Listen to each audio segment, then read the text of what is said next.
Les thèmes de cette semaine nous ramènent dans les diocèses de Kilwa-Kasenga où il y a quelques semaines, Monseigneur Désiré Lengue était ordonné évêque et a pris possession canonique de son diocèse.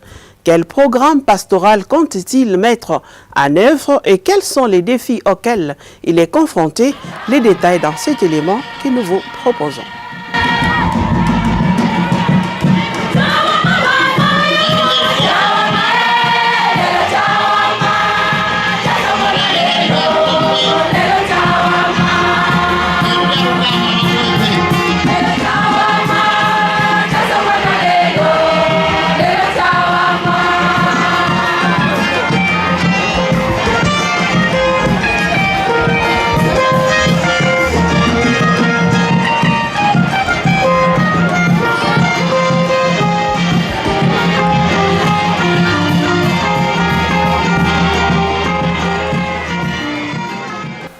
Ouais, vous me posez la question de savoir quelle image j'ai maintenant. Je vous parle d'abord de l'image que j'avais avant.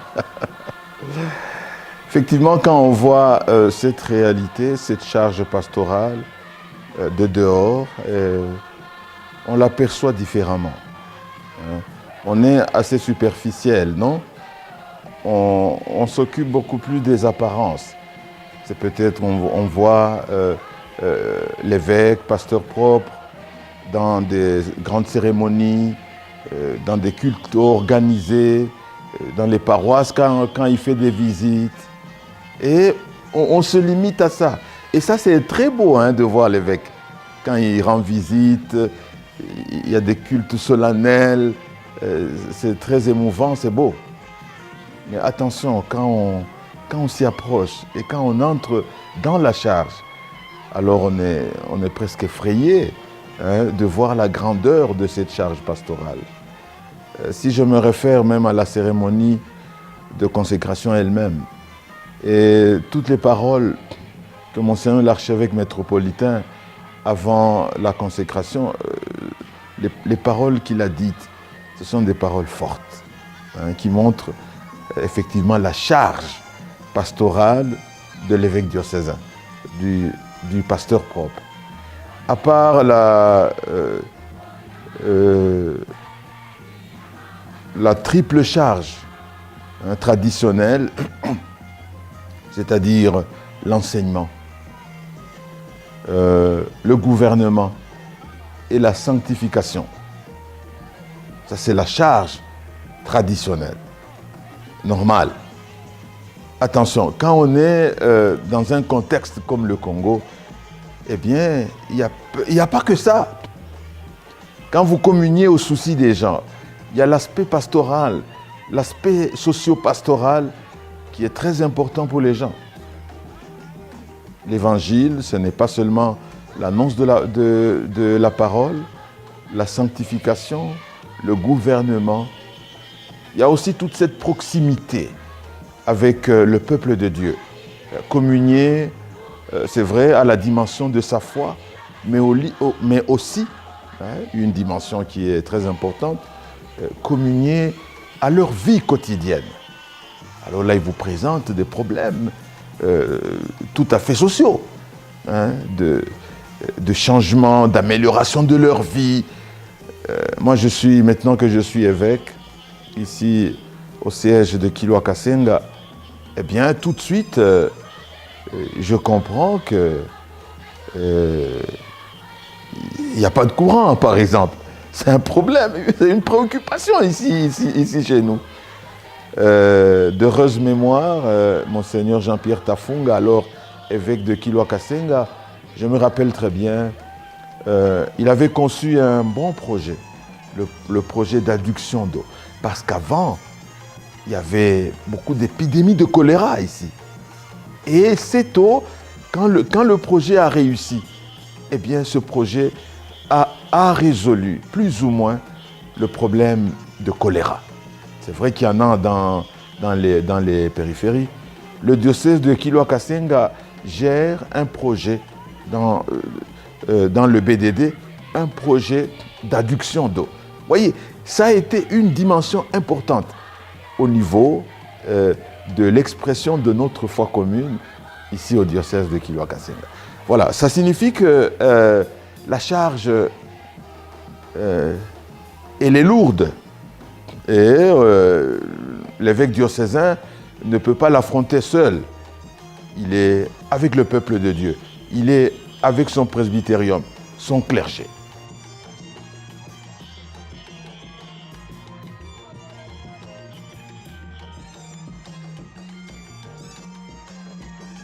Je n'y pensais pas, tout simplement parce que par la tradition, ceux qui gèrent la transition généralement, ça c'est la réalité, ils ne sont pas confirmés avec. C'est même pour les gens me le disent.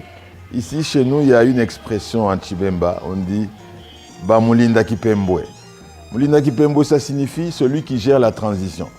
Et dans la tradition culturelle, ici chez nous, celui qui gère la transition ne peut pas être chef.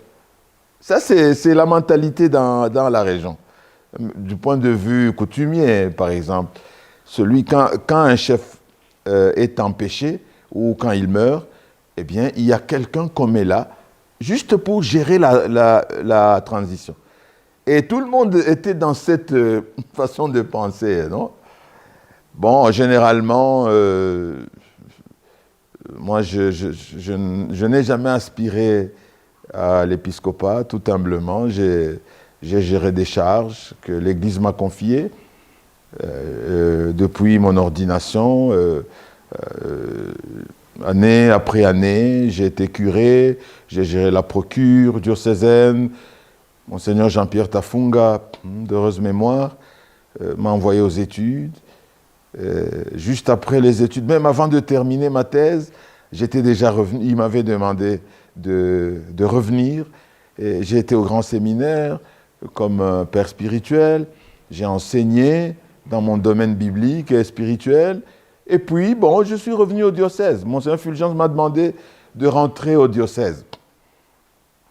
Il m'a confié l'université, une jeune université qui évolue à Kasenga. Je l'ai fait avec beaucoup de dédition, voilà. Et puis après, il m'a confié la charge, comme je l'ai dit hier, la charge de vicaire général. J'ai participé à sa charge pastorale dans la simplicité, avec lui comme un père évêque. Et c'est quand il a été transféré au siège métropolitain de Lubumbashi, que les confrères, lors d'une consulte diocésaine, que les confrères m'ont fait confiance. Ils m'ont demandé d'assumer la transition. J'ai accepté avec sérénité, comptant sur la prière et l'aide de l'Esprit Saint. Et voilà, à dire vrai, je ne m'y attendais pas.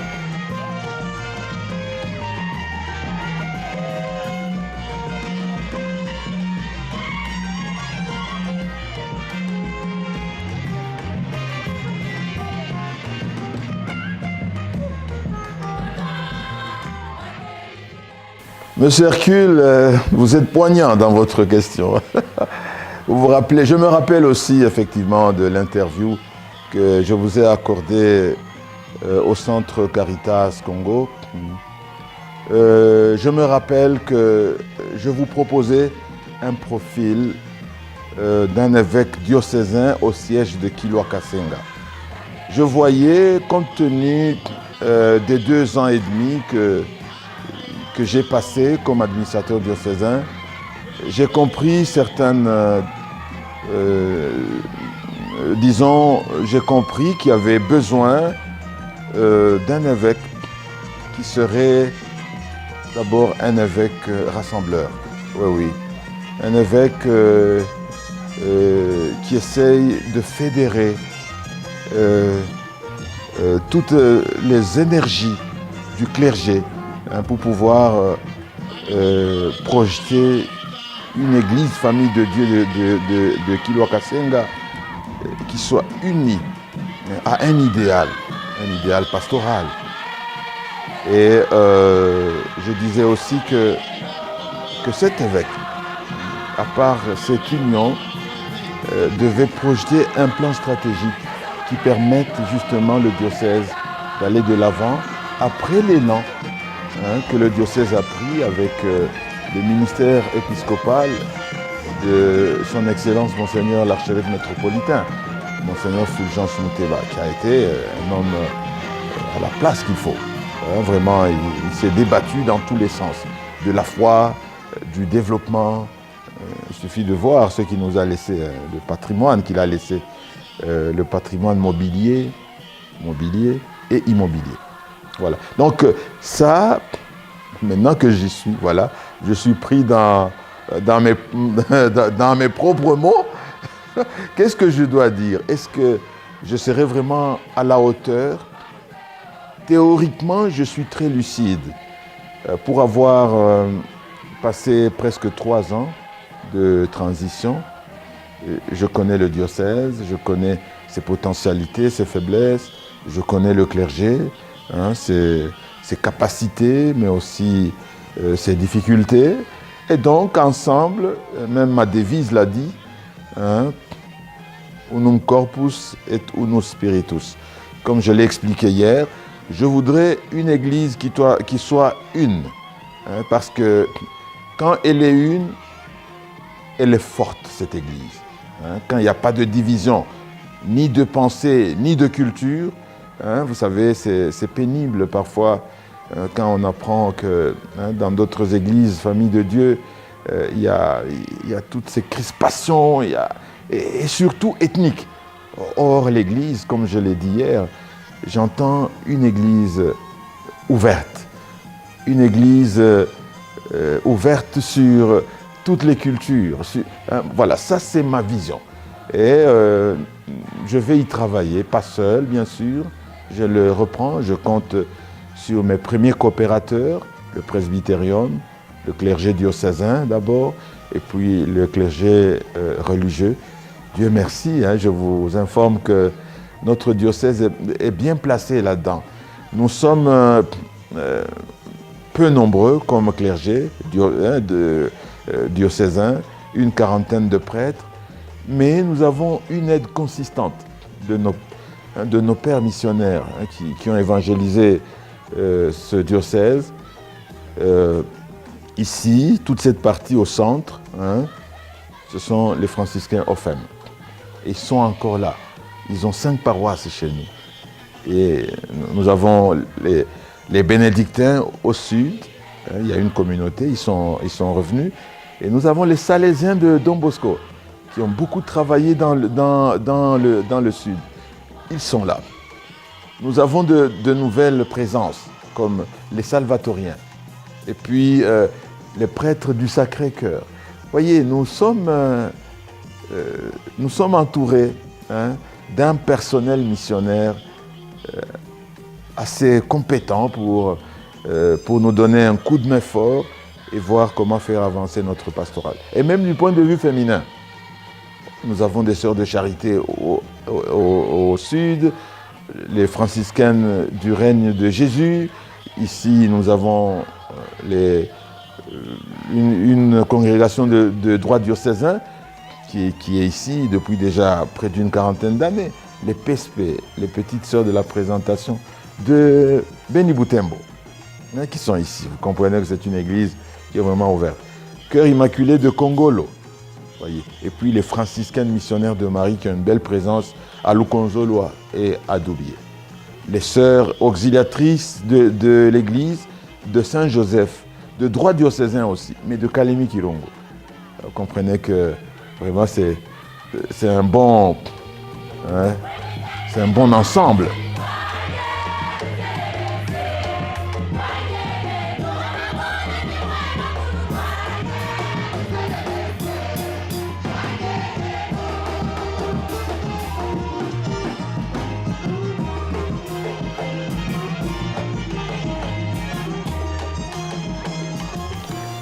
Ce sont 2 défis qui nous sont connus.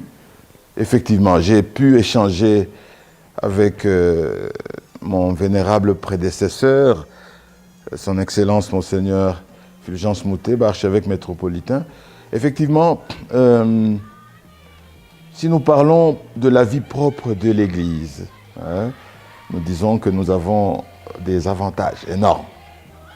Voilà. Étant une diversité de charismes ici au diocèse. Mais alors, les deux défis. Le premier défi, c'est de l'évangélisation. Pour arriver vraiment à une foi authentique. Pour que nous puissions, comme Saint Pierre le dit, non, pour rendre compte effectivement de notre foi, comme Saint Pierre le dit, nous avons besoin effectivement de pouvoir aller à une foi authentique. Et cette foi authentique nous porte à envisager une méthode théologique, pastorale, qui est adaptée ici chez nous. Heureusement, même du point de vue théologique, au Congo et en RDC, nous sommes assez avancés. Il y a des réflexions qui ont été faites sur la pastorale de l'inculturation.